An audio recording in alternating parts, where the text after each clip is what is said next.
Wak, yang menjadi sorotan publik. Merespon kemarahan itu, kelima brand itu pun langsung ngaku Wak. Mereka langsung mengeluarkan permintaan maaf resmi dan menyelidiki kejadian ini lebih lanjut.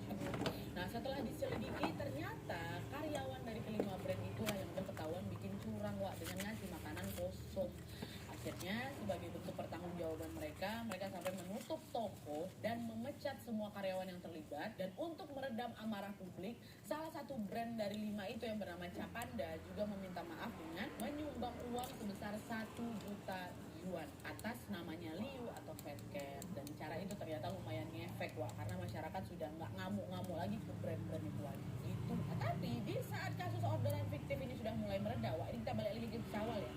Di sisi lain, kemarahan publik kepada si Tanzu masih terus berlanjut. Di tengah kemarahan itu, kakaknya Liu yang live streaming tadi Wak ya, mulai ngedoxing atau mulai nyebarin informasi pribadi Tanzu di internet. Dia bahkan nge-spill alamat, akun sosmed, dan semua informasi pribadi terkait Tanzu loh Wak. Dia juga bilang, tolong bantuin viralin kasus ini, bantu aku buat mencari keadilan buat adekku yang malang, kata dia. Dan karena simpati netizen ke Liu udah besar sejak awal, mereka langsung rame-rame ngebully Tanzu dan semua platformnya dia. Sehari setelah menyebarkan informasi pribadi, kakaknya Liu juga ngelaporin Tanzu ke kantor polisi atas dugaan penipuan kepada adiknya. Nah, mendengar laporan itu, polisi pun langsung bergerak dan mulai melakukan penyelidikan. Nah, di tengah penyelidikan itu berlangsung, Wak, tiba-tiba muncul beberapa akun di media sosial yang ngaku-ngaku punya kaitan nih sama kasusnya Fat Cat. Nah, yang paling heboh datang dari akun bernama samaran di postingan sosmednya, Yeezy ini mengaku sebagai mantan teman kencannya Tanzu. Nah, menurut pengakuannya Yeezy, dia pertama kali kenal sama si Tanzu itu di sebuah bar di tempat dia bekerja. Tanzu ini katanya sering datang ke tempat kerjanya itu. Dan dari situ mereka mulai sering ngobrol, makin akrab sampai akhirnya jadian Wak. Ya, nah selain itu, Yeezy ini juga bilang kalau dia ini sering sekali diajak sama si Tanzu berlibur ke luar kota. Nah, waktu postingan itu viral, heboh lagi lah masyarakat. Soalnya pengakuan itu kan mengindikasikan kalau Tanzu ini punya hubungan sesama jenis kan, Wak. Dari situ muncul lagi dugaan selama ini berarti dia pacaran sama si Liu, cuma untuk morotin si Liu aja, karena dia sesama jenis kok. Kebongkaran isu itu loh yang membuat si Tanzu makin jadi bulan-bulanan netizen lagi. Dia terus-terusan dicaci maki, dibully baik di media sosial maupun juga di dunia nyata. Nah, karena dia udah nggak tahan lah mungkin sama semua perundungan itu kan, pada suatu hari Tanzu pun akhirnya mengunggah video permintaan maaf di aplikasi Douyin lagi. Di video itu Tanzu pakai kaos marun dan celana pendek, ekspresinya katanya tertekan, dan disitu dia bilang, aku ikut sedih atas kejadian sudah menimpa si Liu. Selama pacaran, aku memang pernah nerima uang dari si Liu, tapi bukan berarti hubungan kami itu cuma karena uang aja. Aku sayang tulus kok sama si Liu dan gak pernah ada niatan sedikit pun untuk nyakitin dia. Setelah aku dengar kabarnya Liu ini meninggal, aku juga sedih, aku juga terpukul, katanya. Nah, setelah video itu diupload, Wak, masyarakat tentu langsung bereaksi ya kan. Ada yang bilang permintaan maafnya tulus, tapi banyak juga, malah lebih banyak orang yang bilang kalau Tanzu itu minta maaf biar dia nggak dibully lagi gitu. Ada yang mikir kalau misalnya aku nggak salah, ngapa aku baru muncul sekarang? Kenapa nggak minta maafnya kok dari dulu? Ngapa baru ada isu itu baru aku buka suara kayak gitu? Dan selain itu, netizen ini juga menilai dandanannya Tanzu waktu lagi klarifikasi ini terlalu mencolok, Wak, untuk ukuran orang minta maaf. Makeupnya full, bajunya stylish, dan ekspresinya juga datar, macam juga biasa-biasa aja, nggak macam orang yang tertekan kali kayak gitu, biasa aja menurut mereka ya. Dan selain itu muncul juga tuduhan yang bilang kalau video permintaan maaf itu sebenarnya bukan dibuat langsung sama Tanzu. Ada yang bilang itu rekayasa orang pakai teknologi AI ya, sengaja dibuat seolah-olah Tanzu betulan yang ngomong. Nah, semua spekulasi ini pun membuat suasana makin panas lagi, Wah. Komentar-komentar jadi makin brutal lagi, dan perundungan terhadap Tanzu juga makin tidak terkendali. Tapi di saat semua semakin heboh, tiba-tiba kepolisian Cina pun mengumumkan hasil penyelidikan yang isinya mengejutkan semua orang. Karena dari penyelidikan itulah akhirnya terungkap sebuah plot twist yang tidak pernah masyarakat sangka-sangka. Betul-betul plot twist.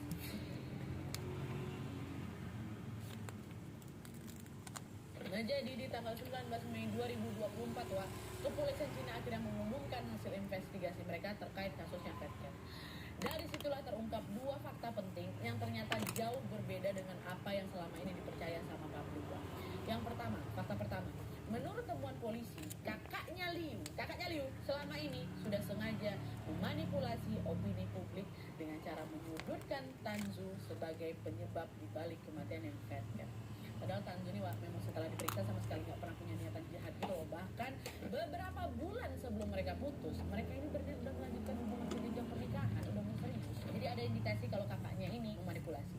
Terus yang kedua, kakaknya Liu rupanya sengaja bayar buzzer supaya postingannya viral dan makin banyak orang yang percaya sama ceritanya. Dan setelah diselidiki lebih dalam lagi sama polisi, hubungan antara Liu sama si Tanzu ini ternyata nggak seburuk apa yang dia gambarkan, yang digambarkan kakaknya maksudnya. Jadi Liu ini memang sering ngasih uang sama Tanzu, tapi semua itu dia lakukan dengan sukarela, bukan karena diminta-minta sama si Tanzu. Itu artinya Tanzu nggak morotin dong. Emang Liu-nya sendiri yang pengen ngasih pacarnya uang, udah. Dan selain itu polisi juga ngecek riwayat transaksi keuangan mereka, dan hasilnya bikin semua orang shock, Wak.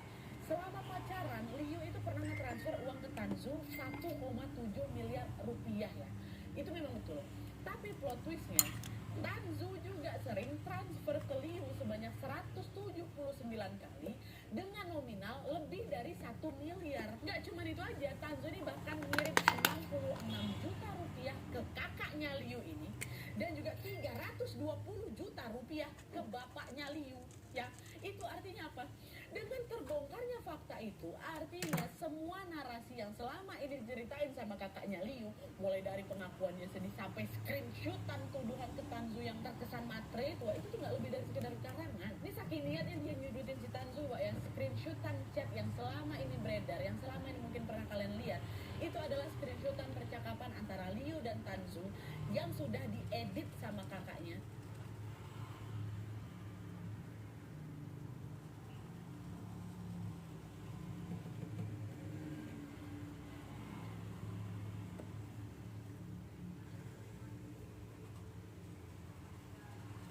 Biar kelihatan makin dramatis.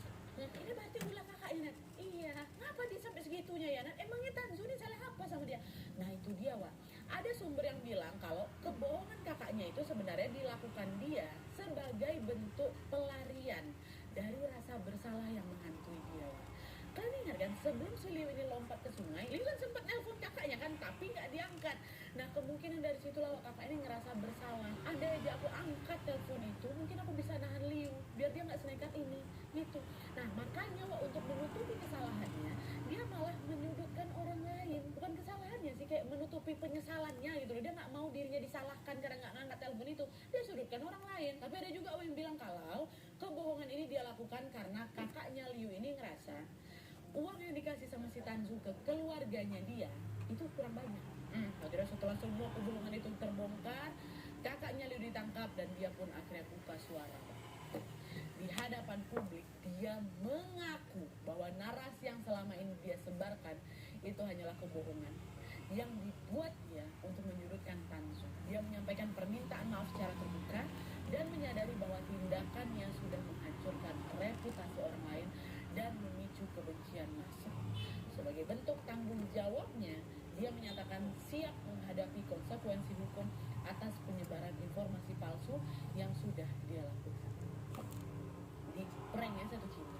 Nah, akhirnya setelah mengumumkan informasi itu, polisi langsung memblokir semua akun sosmed kakaknya Liu di semua platform. Dan setelah semua kebohongan ini terbongkar, masih ada satu pertanyaan yang bikin banyak orang juga penasaran, Wak. Kalau Tanzu itu ternyata nggak salah, terus kenapa Liu ini nekat mengakhiri nyawanya sendiri, Nadia? Sampai sekarang, Wak, nggak ada yang tahu pasti alasannya apa. Tapi banyak juga yang percaya kalau Liu ini udah lama hidup dalam tekanan dan juga dia merasa kesepian.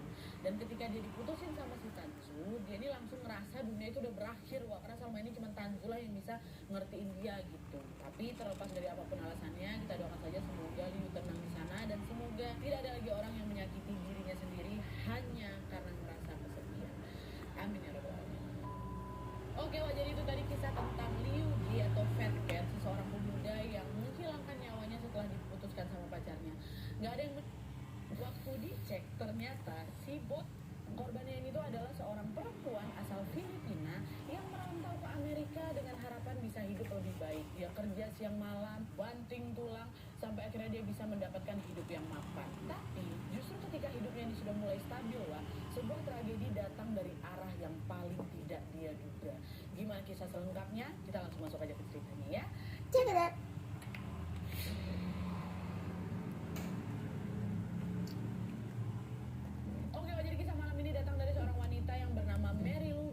Johnson. Dia ini lahir di tanggal 17 Maret 1957 di Iloilo, Filipina. Ya, nah dia ini tumbuh dalam keluarga sederhana, penuh kasih sayang, dan juga sejak muda dia ini dikenal sebagai perempuan yang sangat pekerja keras dan mandiri. Wah. Nah, demi bisa mengejar kehidupan yang lebih baik, si dia ini merantau ke Michigan, Amerika, dan bekerja di kantor layanan kesehatan. Di sana dia menikah dengan seorang laki-laki yang bernama James Eric Johnson di tahun 1986, dan mereka dikaruniai 3 orang anak laki-laki. Keluarga mereka hidup harmonis wah di Macon County, Michigan, dan akrab juga sama tetangganya. Salah satu tetangga yang namanya Scott Blanchard ya.